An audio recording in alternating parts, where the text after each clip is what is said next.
आज सरकार जिस तरह से हरियाणा में गरीब लोगों की शिक्षा छीनने के जो प्रयोग कर रही है, जिस तरह के विधेयक या बिल बना रही है, जो परियोजना चला रही है, वो गरीब आदमी को शिक्षा से वंचित करने का सबसे बड़ा साधन सरकार अपनाए हुए है। सरकार और सरकारी मशीनरी नहीं चाहती कि गरीब आदमी को कोई रियायत, कोई शिक्षा, रोजगार ठीक तरह से मिल सके, किसी गरीब आदमी का मान सम्मान बन सके, किसी गरीब आदमी को ऑफिसर ना बने, किसी को ठीक ठाक कोई पद ना मिले। इस तरह से सरकार ने जिस तरह से 53,000 रुपये से बढ़ाकर 10 लाख जो पीएमटी की फीस की है, जिस पर ज़बरदस्ती उन गरीब लोगों पर लोन की प्रक्रिया को अपनाने का जो जरिया अपनाया है, और जिस तरह से सरकार लोन देना चाहती है और ज़बरदस्ती छीनने का जो अधिकार गरीब लोगों से छीन रही है, उसे समझने की ज़रूरत है। और तमाम मैं उन गरीब भाई बहनों से अपील करता हूँ कि जिस तरह से सरकार ने 10 लाख रुपए की जो फीस नीट के लिए डॉक्टर बनने के अंदर जो निश्चित की है, वो बिल्कुल गरीब आदमी को लूटने का एक साधन अपनाया है। गरीब आदमी को लोन किस बेस पे देंगे, इसे समझने की ज़रूरत है। और गरीब आदमियों को शिक्षा से वंचित करके ऐसी हालात पैदा करने की जो कोशिश सरकार की और कानून बनाने वाले और कानून का समर्थन करने वाले लोगों को मैं ये कहना चाहता हूँ, ऐसे कानून और परियोजना सरकार द्वारा गरीब लोगों को उनकी ज़िंदगी से वंचित करना, उनकी बात ना सुनी जाए, उन्हें डॉक्टर ना बनाया जाए, उनको किसी न किसी तरह से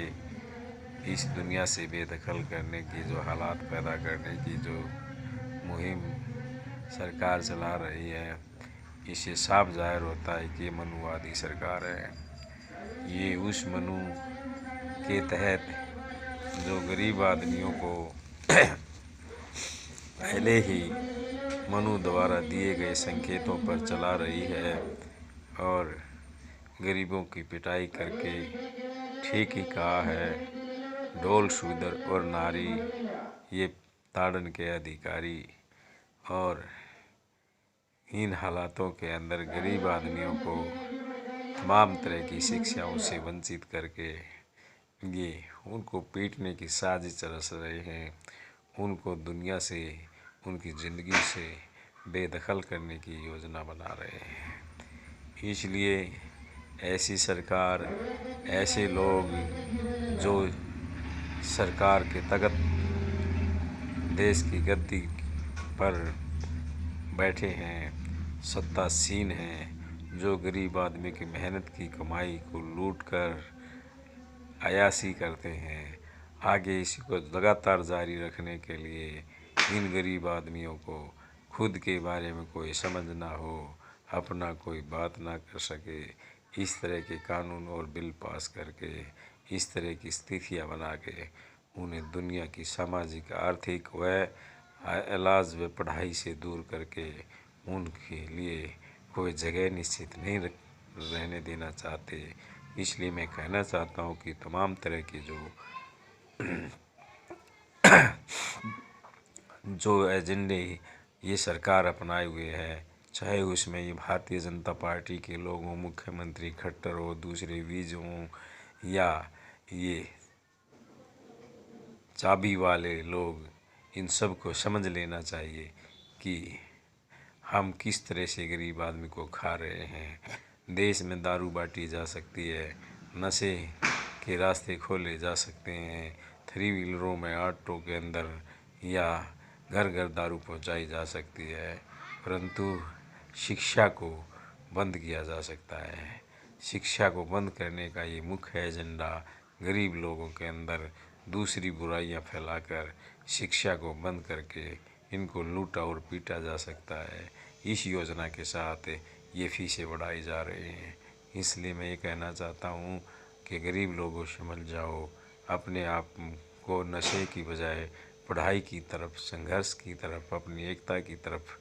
बढ़ने की कोशिश करो। ये सरकार लालची